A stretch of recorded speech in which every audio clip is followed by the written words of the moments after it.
नमस्कार। चौथी दुनिया इंटरनेट टीवी पर आपका स्वागत है। आज हम एक ऐसे विषय के ऊपर बात करने जा रहे हैं जो सचमुच चौंकाने वाला है। देश के एटीएम मशीन से जाली नोट निकल रहे हैं। रिजर्व बैंक के टकसाल के अंदर नकली नोट मिल रहे हैं।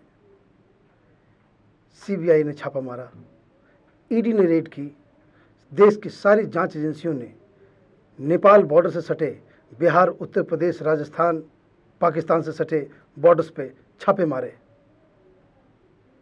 बहुत विचित्र सी कहानी उभर कर आई है जिसका खुलासा चौथी दुनिया में किया गया है।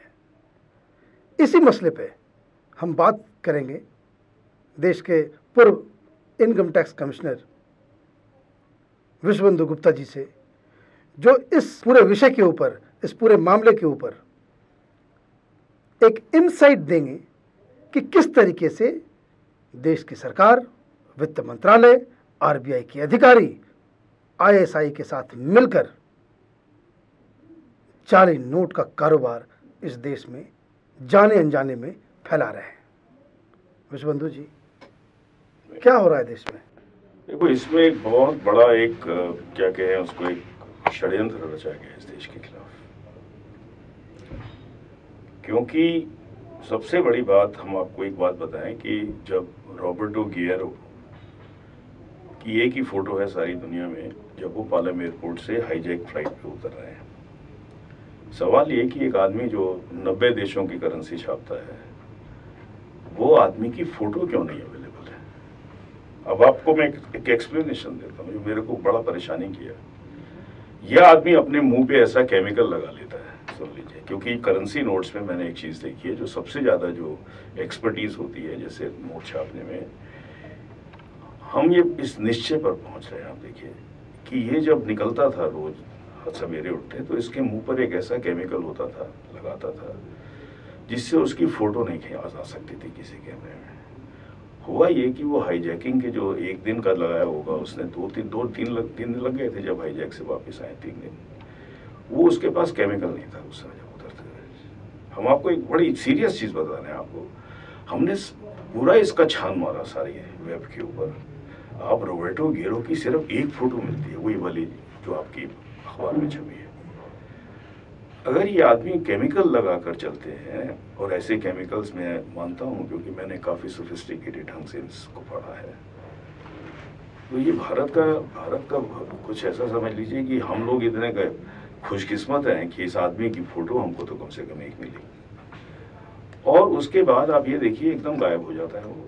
स्विस एम्बेसडर बहुत ज़्यादा यहाँ पर चिंतित हैं उसके साथ सिक्योरिटी के लिए, और साथ में वो कह रहे हैं इसको इंटेरोगेट ना किया जाए, जल्दी से जल्दी इसको स्विट्जरलैंड भेजा जाए।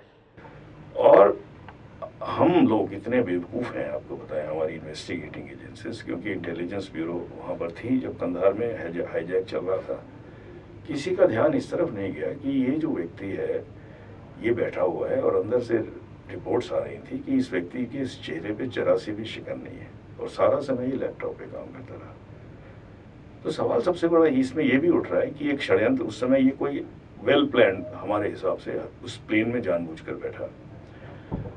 लेकिन क्या हम लोग इसमें जो सवाल बड़े बड़े कई और उठ रहे हैं, एक सवाल ये भी उठ रहा है कि जब यहाँ से दिल्ली से प्लेन उड़ के वो लाहौर गया, इनको पता था इंडियन एयरफोर्स को टिप ऑफ कर दिया जाना चाहिए था, लाहौर से उड़ के दुबई गया, ठीक है। हिंदुस्तान को कोई भी आसपास की सरकार या एशिया की सरकार या यूरोप की सरकार नाराज नहीं करनी चाहिए, वो हाईजैकर्स को शेल्टर नहीं देगी पाकिस्तान को छोड़कर। जब लाहौर से उड़ गया था तो हमारे प्लेन्स को दुबई पहुंचा, दुबई पहुंच के जो हमारे इंडिया के एम्बेसडर थे, उन्होंने रिक्वेस्ट किया, वहाँ के जो प्रिंस हैं, ये मेरे को इन्फॉर्मेशन है कि साहब हमारी आर्मी और एयरफोर्स एक ऑपरेशन करना चाहती है कुवैत एयरपोर्ट पे, जहाँ हम इसको वहीं पर ही रोक लेंगे, ठीक है। उन्होंने कहा ना, हम इसकी परमिशन नहीं देंगे, और इसलिए वहाँ से सऊदी अरब से भी जो कुवैत से उड़ के वापस से उड़ा। तो हाँ, हमारी जो इंटेलिजेंस एजेंसीज थी उनको ये समझना था तो कहाँ जाएगा, कहीं तो जाएगा ही। सही बात है। अच्छा, और जब वो इस तरफ आ रहा था कंधार की तरफ, उन्हें पता पाकिस्तान तो दोबारा जाएगा नहीं, तो रास्ते में उसको क्यों नहीं घेरा गया प्लेन को? हमारे एयरफोर्स के जेट्स प्लेन्स थे, मतलब एक बहुत बड़ा सिक्योरिटी के साथ। ये सवाल एनडीए की सरकार को देना है, क्योंकि वो उस समय क्राइसिस मीटिंग में थी। आप समझिए, ये यूपीए का मामला नहीं है, ये तब से शुरू हुआ। आप दुबई से उड़ चुका है प्लेन, आपके पास एयर स्पेस है, कहीं तो जाएगा। आप वो जो दुबई से आया है, किसी भी रास्ते से आया है, हमारे आदमी हाईजैक हुए हैं उसके अंदर। इंडियन एयरफोर्स के प्लेन्स को बोल देना था इसको घेर लो। जैसे अमेरिका में जैसे 9/11 के बाद जितने भी डोमेस्टिक फ्लाइट्स उड़ती हैं, हर समय वहां प्लेन पे उड़ते रहते हैं। अगर कोई भी बात हो तो वो उसको 1-2 मिनट के अंदर वो उसको प्लेन को नीचे फोर्स कर देंगे। ये क्षमता भारतीय एयरफोर्स में भी थी। ये हुआ क्यों नहीं है, आप मुझे बताइए। देखिए कहां जा रहा था, पाकिस्तान से तो उड़ चुका था, लाहौर से कहां जाता, अफगानिस्तान जा नहीं सकता था, कहां कौन कंट्री रखता। और आपको ये पता लग जाना चाहिए था कि या तो ये काबुल जाएगा या कंधार जाएगा, और कोई जगह ही नहीं थी। तो रास्ते में इसको वहां पे रास्ते में इंटरसेप्ट कर उसको क्यों नहीं फोर्स किया गया लैंड करने को, और वहीं लाते हैं इंडिया के अंदर, या ऐसे न्यूट्रल कंट्री में लाते हैं जो इंडिया के साथ रिलेशन अच्छे हैं, और वहां पर बैठ के इनके ऊपर कार्रवाई होती। ये ब्लंडर हुआ है बहुत बड़ा, जिसका एनडीए सरकार को आज भी जवाब देना चाहिए। और ये मैं हैरान हूं कि ये मामला आज तक ना मैगजीन्स ने उठाया, ना जर्नल्स ने उठाया, ना पार्लियामेंट ने उठाया। तो इसका आप ये कह रहे हैं कि रोबर्टो गियोरी नेपाल था, वहाँ पे वो अपना जाली नोटों का जो धंधा है, जो कारोबार है, आईएसआई के साथ मिलकर वहाँ पे किसी मकसद से गया हुआ था, और किसी मकसद से वो कंधार के प्लेन पे बैठा। इसका मतलब ये है कि आप ये कह रहे हैं कि हिंदुस्तान में रशियन और इटालियन माफिया आईएसआई के साथ मिलकर जाली नोटों का कारोबार कर रही है। इसमें जाली नोटों में मैं सोचता हूँ रशियन माफिया इन्वॉल्व नहीं है, इटालियन माफिया टोटल। तो क्या इसका मोडस ऑपरेंडी है? मोडस ऑपरेंडी देखिए, हम आपको एक बात बताएं, हमारी एक मेंबर ऑफ पार्लियामेंट से बात हुई, वो वकील भी है क्राइम के। ओके। वो डीला रूगा उन्होंने केस उनके बिहाफ पे लड़ा भी है। ओके। ये लड़ा जो केस है 2005 से पहले लड़ा है। ओके। उनके वकील हैं वो इंडिया में, डेलारू के वकील हैं, साउथ दिल्ली में रहते हैं। तो मैं उनसे बात कर रहा था, तो वो बोले डेलारू का तो ये तय हो गया था कि ये इंडिया में नहीं आएंगे, क्योंकि कुछ पहले भी हुए, हाईजैक से पहले भी कुछ इन्होंने किया जो उसको नॉलेज में था। तो साहब उन्होंने एक फाइल निकाली, अब आप सुन लीजिए, नया आपको मैं खुलासा कर रहा हूँ। कह रहे फाइल लाओ, वो ले आया उनका असिस्टेंट फाइल, उसने डेलारू के करेंसी नोट्स निकाल के रख दिए मेरे आगे, सभी कंट्रीज के। ओके। सुन लीजिए, आपको ये बड़ा धमाकेदार चीज बता रहा हूँ मैं आपको, सुन लीजिए।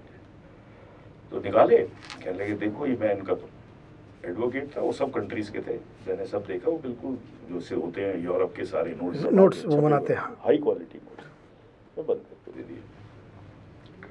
कहने लगे ये डेलारू का तो हमने मामला बंद हो गया था। मैंने कहा बंद कैसे हो गया था? 2005 में गुड़गांव में ऑफिस खोला गया। बिल्कुल ठीक है, डेलारू की पहली ब्रांच पहली बार इंडिया के अंदर 2005 में की है। और इसमें आप एक सबसे बड़ी चीज देखिए मनीष जी, कि 2005 में ही वो आपका जो ये जो हुआ था, ये दूसरी जो कंपनी है उस पहले वाले केस के अंदर, वो जो 2005 में आती है, ये ईएनआई इंडिया ऑयल एक्सप्लोरेशन में, वो भी 2005 में आती है। इस सरकार में आप एक सबसे बड़ी चीज देखिए, 2004 में सत्ता में आती है, और 2005 पूरा प्रिपरेशन हो गया है। एक तरफ ईएनआई घुस गई है मेरिडियन होटल में, जिसका राइट कोथरोकी का जो, हाँ कोथरोकी लड़के का जो 2005 में गुड़गांव में ऑफिस खुल गया, और इन स्पीच में इनको लाइसेंस मिल गए सबको। आप देखिए कितना तेजी से काम हुआ है देश को लूटने का। 2005 में जब गुड़गांव में खुला, तो वो जो वकील महोदय थे वो एकदम सक पका गए, बोले तुम पक्का पता है तुम कोई गुड़गांव में? मैंने कहा वो तो मुझे पता है, गुड़गांव में इनका ऑफिस खुला था। क्या कर रहे थे वहां पे? मैंने कहा कि वो मेरे को जितनी इंफॉर्मेशन है, वो फेक नोट्स की मशीनें बेच रहे थे डिटेक्टिंग की, और करेंसी कर रहे थे, और भी 4-5-6 चीजें थी। मैं पढ़ा नहीं, मैं इतना टेक्निकल आदमी, मैंने इतना ध्यान नहीं दिया। बोला वो यहाँ नोट छाप रहे थे क्या इंडिया में? उसने सवाल पूछा। उसके आदमी के सवाल से मैं सक पका गया। मैंने कहा क्यों? ये आप क्यों कहते हो कि 2005 में इंडिया में नोट छाप रहे थे? बोला तुम जानते हैं, तुम तो गुप्ता साहब आप कमिश्नर रहे हो, आप तो जानते हैं इसको पीछे कौन है डेलारू का इंडिया के अंदर। मैं को सचमुच मालूम नहीं था। मैंने कहा मुझे नहीं मालूम।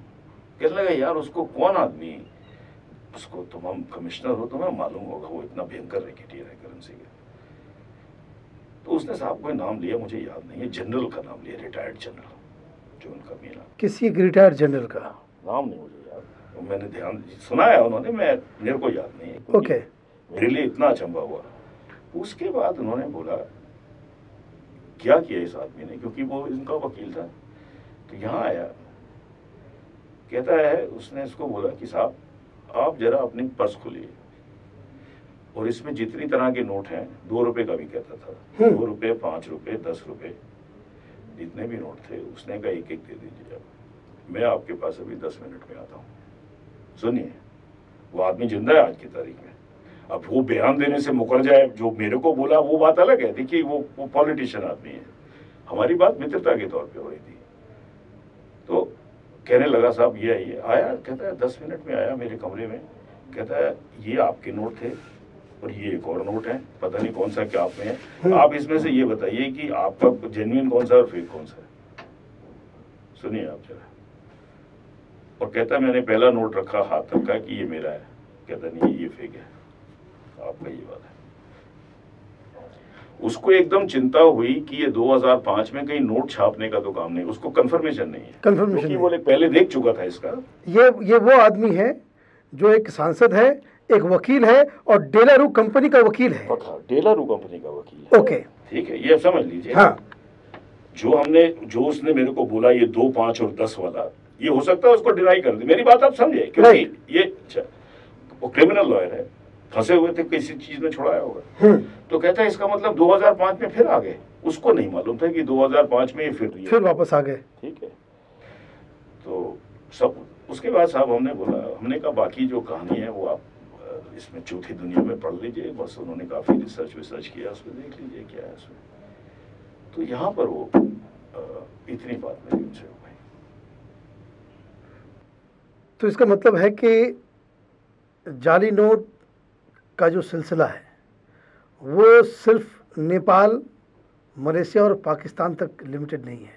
अच्छा, एक बात बताइए कि क्या आप तो बहुत सारे इस तरह के लोगों को, एक्सपर्ट्स को जानते हैं, क्या ये पॉसिबल है पाकिस्तान के लिए कि वो इस तरह की करेंसी, जो हमारा जो 500 और 1000 रुपये का जो नोट जो छपता है, वो करेंसी नोट्स पाकिस्तान छाप सकता है? क्या उसके पास वो टेक्नोलॉजी है? बिल्कुल नहीं है। देखिए, आपको एक बात बताएं, इस देश की पूरी सुरक्षा के साथ इतना भयंकर खिलवाड़ किया गया, और इसके लिए मैं एनडीए की गवर्नमेंट को जिम्मेवार मानता हूँ, यूपीए 1 को मानता हूँ, यूपीए 2 को मानता हूँ, और उससे पहले भी पता नहीं डेलारू से कब से चल रहा है, आपको मैं सीधा, मुझे नहीं पता ये कब पिक्चर में आई है। इस देश में आप एक सैटेलाइट तो चांद पर उतार देते हैं, दुनिया की सिर्फ 6-7 कंट्रीज कर सकते हैं काम ये। आप इस देश में, आपके पास जो सैटेलाइट की जो एडवांस टेक्नोलॉजी है, उसमें साउथ कोरिया अपने कमर्शियल सैटेलाइट इसरो को देता है, क्योंकि आप सस्ता भेजते हैं अमेरिका वगैरह। हाँ। एक तरफ तो आप इतने एडवांस हैं, तो ये शुरू से ही नोट छापने का काम इंडिया ने अपने हाथों में क्यों नहीं लिया? मैं एक बहुत गहरा सवाल उठा रहा हूँ, और मैं ये भी बताना चाहता हूँ कि सारे मंत्री जो फाइनेंस मिनिस्टर आए पिछले 15-20 साल में, मैं नहीं मानता सारे बेईमान थे, लेकिन कुछ ईमानदार भी होंगे। मैं ये सुनिए, इतने हम नालायक लोगों को फाइनेंस मिनिस्टर बना रहे हैं, इसका एक ये भी सबूत है। देखिए, कुछ तो बदमाश थे, मैं नहीं मानता सारे बदमाश थे, लेकिन वो लोग जो करेंसी नहीं समझते क्या प्रिंटिंग होती है, यहाँ पर क्या हो रहा है, उसको फाइनेंस मिनिस्टर बना दिया। तो आप मधु दांडवते को ले लीजिए, ईमानदार आदमी था, वो जो वीपी सिंह की गवर्नमेंट, मैं नहीं समझता कि वो कोई इटालियन माफिया के साथ थे तो फाइनेंस मिनिस्टर। उसको यही नहीं पता कौन कंट्री में करेंसी छपती है और क्या होता है। मैं माफ करना, हाँ, बिल्कुल गारंटी से बोल रहा हूँ। हाँ। हम इस देश के अंदर, हमारा पॉलिटिकल सिस्टम इतना गलत है, इतना गलत है कि अगर ईमानदार भी हो मंत्री तो भी ये देश नहीं चल सकता। देखिए, ये बेईमानी और ईमानदारी का सवाल, वो तो एक अलग सवाल है। दूसरा, ईमानदार रहते हुए भी अगर आप लायक आदमी नहीं ला रहे हैं तो भी आप देश के साथ खिलवाड़ कर रहे हैं। बिल्कुल बिल्कुल बिल्कुल बिल्कुल। आप मेरा मतलब समझ हाँ, रहे हाँ, हैं? हाँ। नहीं, मैं इस देश की पूरी पॉलिटिकल जो सिस्टम है, जो पॉलिटिकल स्ट्रक्चर है देश के अंदर, सिस्टम है, वो उसको रिवैम्प किया जाना चाहिए। और शायद एक टाइम आ गया है कि हम अमेरिका के प्रेसिडेंशियल सिस्टम की तरह यहाँ पर लाएं, ताकि वो एक्सपर्ट्स को बना सके, ताकि ये जो इस तरह का, क्योंकि ये एक जो पूरा अंधेरगर्दी और साथ में जो निकम्मापन हुआ है एक विभाग में, हो सकता है पता नहीं कितने विभागों में हो रहा है। मैं तो एक सवाल ये करता हूँ कि आप खुद सरकारी ऑफिसर रहे हैं, सीनियर रैंक के।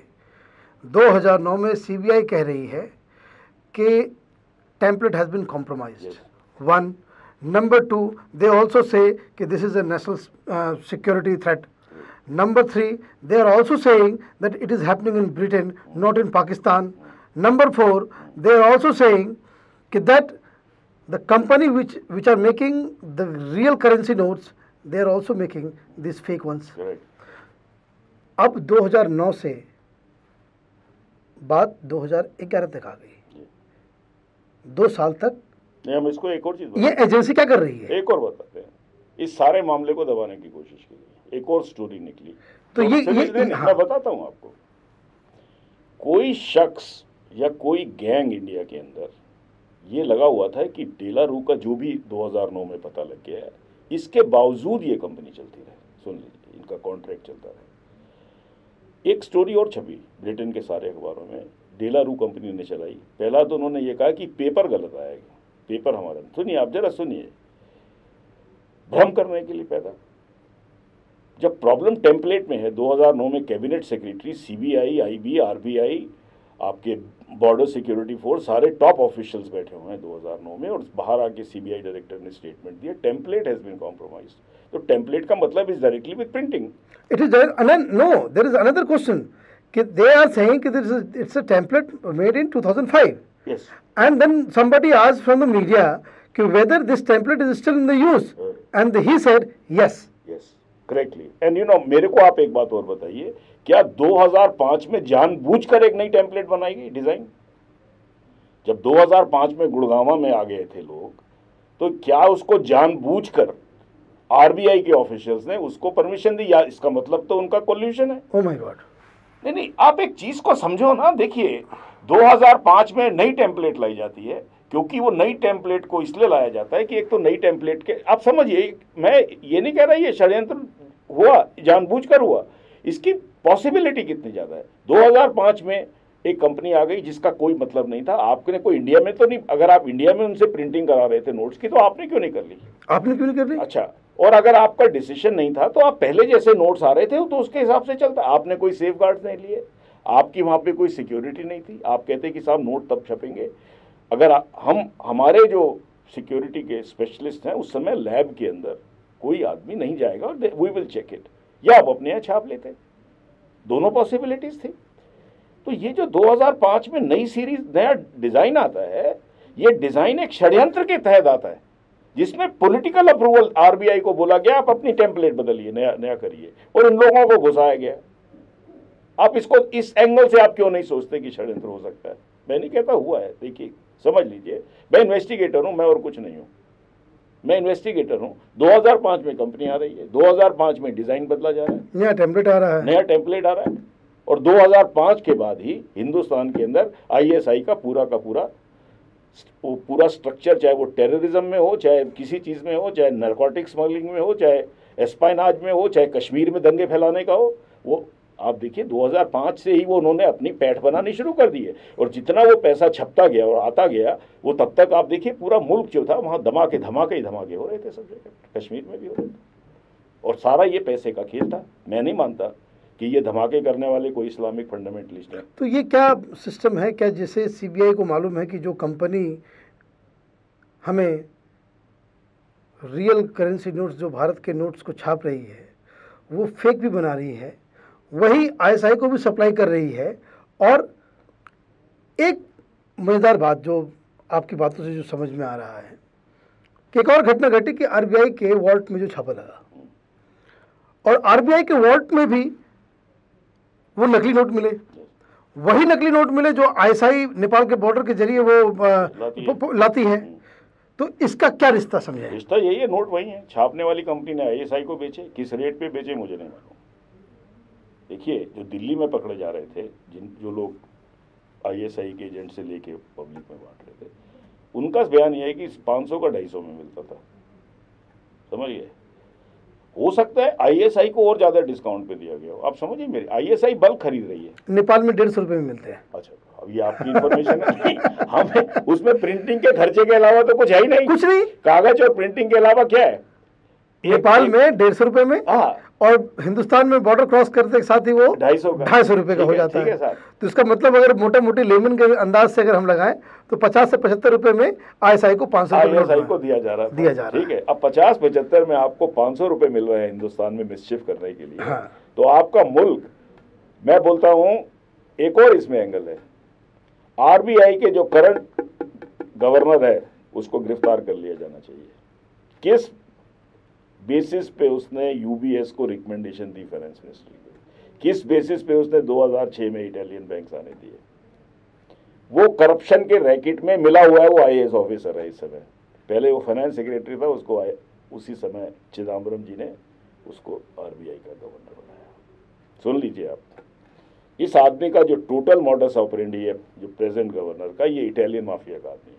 हम ये बात बड़ी जिम्मेदारी से कह रहे हैं और हम प्रूव कर देंगे। हम कहते हैं सारी फाइलें ले आओ, हम RTI में लेंगे, लेकिन वो कहेंगे सिक्योरिटी में शायद RTI में नहीं दें, कोर्ट मंगाएगी सुप्रीम कोर्ट।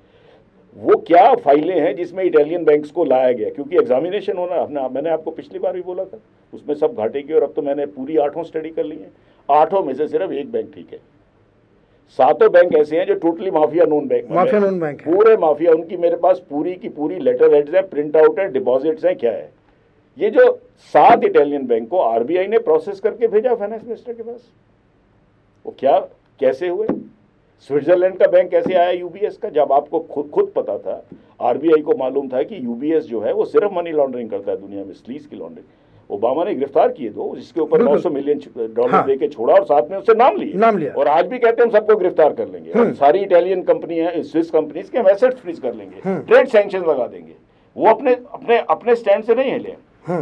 तो मुझे ये समझ में नहीं आता कि ये जो पूरा हो रहा है, ये तो इटालियन माफिया इस देश को चला रहा है। अगर माफ करिएगा, मैं एक बहुत बड़ी स्टेटमेंट कह रहा हूं, मैं ये नहीं कह रहा कि पूरा, लेकिन मैं सिर्फ इतना बोल रहा हूं कि अगर मैं एज एन इन्वेस्टिगेशन ऑफिसर, मैं, देखिए मेरा काम ये होता है इन्वेस्टिगेशन ऑफिसर में कि वर्ष सोच के चलता है। देखिए अगर हम लोग नहीं तो किसी को भी नहीं पकड़ पाए। हो सकता है बहुत सारे वो लोगों ने उसके साथ मिल गए, उन्हें पता ही नहीं क्या हो रहा था। देखिए क्राइम का ये मतलब नहीं कि सारे उसके साथ विलिंगली और एक्नॉलेज थे, लेकिन जो ड्राइविंग पॉइंट था, RBI का गवर्नर कोई बेवकूफ़ आदमी तो है नहीं, जो अभी जो लगा हुआ है वो हमसे 2-3 बैच सीनियर होगा बस, कोई बेवकूफ़ तो है नहीं। फाइनेंस सेक्रेटरी था, उसके बाद RBI लगाया गया और अभी तक रखा हुआ है। RBI के गवर्नर की एक्सप्लेनेशन हो जानी चाहिए थी फाइनेंस मिनिस्ट्री से, क्या हुआ है। वॉल्ट को तो वही कंट्रोल करता है, वॉल्ट को कंट्रोल करता है। प्लस आपने अभी 1 महीने पहले 16,000 टन पेपर्स का जो है आपने करेंसी का ऑर्डर्स दिए, आपने जो ठेका दिया, जो इनवाइट किया, उसमें इस कंपनी को जिससे आप अभी तक लेते आ रहे थे उसको आपने इनवाइट तक नहीं किया। 4 किसी और अलग अलग कंपनी को आप, अब ये देखिए एक और मामला ख़राब ये मुझे नज़र आ रहा है। अब 4 जगह से आप मंगाएंगे, आपको कैसे मालूम चलेगा कि फेक नोट कहाँ से आ रहा है?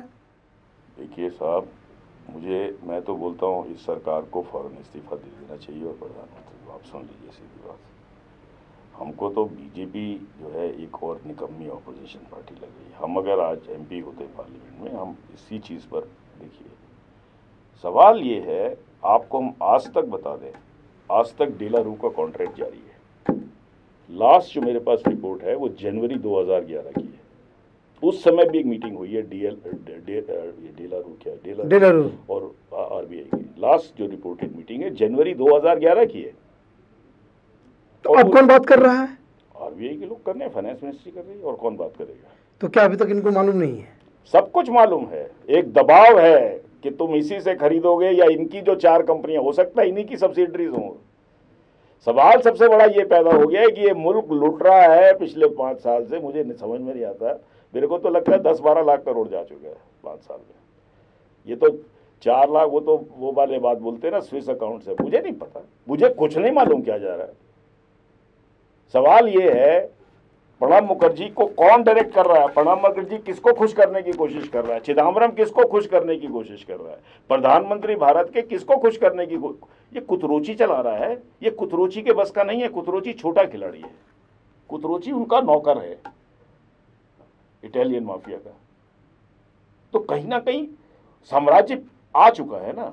आज मैं अगर प्रणब मुखर्जी का इस्तीफा मांगता हूं फेक करेंसी पे, उनको देना पड़ेगा अगर ये मामला पूरा सुप्रीम कोर्ट के अंदर चला जाए, क्योंकि इसके अंदर 2009 के बाद जितनी एक्टिविटी हुई है वो सारी की सारी प्रणब मुखर्जी की नॉलेज में थी। बताइए मेरे को। चिदम्बरम को तो वैसे देना पड़ेगा जो बैंक्स लाए वो, और 2005 में जो आया वो भी चिदम्बरम जी की परमिशन से आया, डेलारू का ऑफिस गुड़गांव के अंदर। ये तो पूरी कैबिनेट, 2 फाइनेंस मिनिस्टर, एक होम मिनिस्टर है उसके अंदर। मैं एक सवाल पूछता हूं आपसे आज, एक सवाल का बताइए, पिछले 1-1.5 साल में टेररिज्म की एक्टिविटी इंडिया में कूल डाउन हो गई है? हो गई है ना कूल डाउन? क्यों कूल डाउन हुई है? ये चिदम्बरम के कारण नहीं हुई है। तो आप वो ISI का जो पूरा समझे इन्वेस्टिगेशन शुरू हुआ, उससे सडनली जो ISI भी और वो ये स्विट्स वाले भी घबरा गए, उन्होंने कहा बंद करो। वो जो पैसा आ रहा था 50 रुपए का नोट, 500 रुपए का, वो सडनली वो ड्राइव होना शुरू हो गया। उसे आप मेरी बात, आपकी थ्योरी में दम है। वो दम इसलिए भी है कि पिछले साल अगस्त में हैम्पशायर के यूनिट को डेलारू ने बंद कर दिया, जहां से वो फेक करेंसी बन रहे थे। तो आप कहने का मतलब है कि करेंसी बनना बंद हुआ, इसलिए ISI की एक्टिविटी, बिल्कुल there is a direct correlation. मैं खुद अपना ही कंक्लूजन बता रहा हूं। मैं कई बार हैरान होता था, मैंने कहा क्या हमारी सिक्योरिटी इतनी फुल प्रूफ हो गई है? पिछले 1.5 साल में कोई धमाके नहीं हो रहे। आप भी खुद देख रहे हो, ये थोड़ी की मशीनें लग गई हैं और क्या कुछ हो गया है। सडनली जो टेररिस्ट एक्टिविटी है वो 1/10 स्केल पर आ गई है जो पहले होती थी। कैसे आ गई साहब? मैं एकेडमिक्स का स्टूडेंट रहा हूं, मैं आप भी पढ़े लिखे हैं, आप डॉक्टर हैं मनीष साहब, आप मुझे एक बात बताइए। Only explanation is that the fake currency stop got minimised. वो क्यों मिनिमाइज हुई? वो रॉबर्टो गियोरी को पता लग गया कि मैं पकड़ा जाने वाला हूं, हालांकि उसका बावजूद वो चलता रहा। आप मेरी बात समझ रहे हैं? There is a direct correlation. और आपको एक बात बताऊं, ये मुल्क सोता है। प्रधानमंत्री जी हमारे इकोनॉमिस्ट हैं, काय बात के इकोनॉमिस्ट हैं, अपने आप को बड़ा पता नहीं क्या बोलते हैं। विश्वबंधु गुप्ता कोई प्रोफेसर है इकोनॉमिक्स का? मेरे सवालों का जवाब दे दे जो मैंने आपके प्रोग्राम में उठाए, दे दे जवाब। जिस इकोनॉमिक्स को यही नहीं पता करेंसी की क्या वेलोसिटी और क्या चल रहा है इस देश के अंदर। मैं नहीं मानता कि ये मामला कभी प्रधानमंत्री की नजर में नहीं आया, क्योंकि कैबिनेट सेक्रेटरी ने 2009 के अंदर मीटिंग प्रेजाइड की है। Cabinet secretary directly reports to prime minister. He knew fully well that the template has been compromised in 2009, Prime Minister of India. And it was also said that it is a national threat. And the Prime Minister should resign. He has no business to continue. The President of India will not sack him. This Parliament should not allow this Prime Minister and Finance Minister and the Home Minister to continue in this government. If they do, they are betraying the common man. जितने मरे हैं terrorist attacks में, उनका खून, उनके रिश्ते, उनका खून चिदम्बरम जी के हाथ में है, प्रणब मुखर्जी के हाथ में और मनमोहन सिंह जी के हाथ में। 26/11 में जितने इनोसेंट मरे, उनका खून का जिम्मा इन 3 लोगों के ऊपर है। अनजाने में भी तो हो सकता है। अनजाने में झूठ तो नहीं बोलेंगे आप। सारा मामला मुल्क से छुपाया गया। आपको 2009 में अगर मान लीजिए क्लियर हो गया था, आपको इमीडिएटली कॉन्ट्रैक्ट टर्मिनेट करके मशीनें बुलाकर आप 3 महीने में छपवाना शुरू कर देते। मेरी एक बात सुनिए, 2009 की तो फॉर्मल डिक्लेरेशन है ना। कितने दिन लगते हैं जी यहाँ पर? कोई ये प्रिंटिंग मशीनें अपनी बनाते हैं क्या डेलारू वाले? इस मुल्क में किस चीज, जब ये इतने हजारों करोड़ इधर उधर देते रहते हैं, कितना है? आपको एक बात बताऊं, डेलारू कंपनी में मैंने पता किया सिर्फ 12,000 एम्प्लॉय काम करते हैं वर्ल्ड वाइड। एक अजीबोगरीब स्थिति पैदा हुई है। गुड़गांव में आपने डेलारू को बुला लिया, फिर आप उनसे ही मशीन खरीद रहे हैं कि जो नकली असली को पहचानने वाली जो मशीन है वो वही कंपनी सप्लाई भी कर रही है जो नकली नोट भी बना रही है। ये क्या इस देश में अधिकारियों को, सरकार को इसका अंदाज़ा नहीं था, या फिर ये जानबूझकर? आपको क्या लगता है ये बिना कन्वेंस के हो रहा है या अनजाने में हो रहा है? देखिए साहब, हमको एक बात मालूम है कि किसी ने ऑर्डर दिया, किसी का हुक्म आया ऊपर से फाइनेंस मिनिस्टर को कि डेलारू को ब्रांच खोलने की जाएंगे। ठीक। क्योंकि अगर डेलारू का दफ्तर खुलना था तो आप सारी कंपनियों को इनवाइट करते, कंडीशंस ले आउट करते कि किस कंडीशन में फंक्शन करेंगी या करेंगी भी कि नहीं करेंगी। सुनिए आप, इसमें एक और सवाल उठता है कि आप डेलारू को आप दे रहे हैं, आप अपनी क्यों नहीं फुल सिक्योरिटी में, आर्मी सिक्योरिटी में प्रिंटिंग प्रेस चलाइए।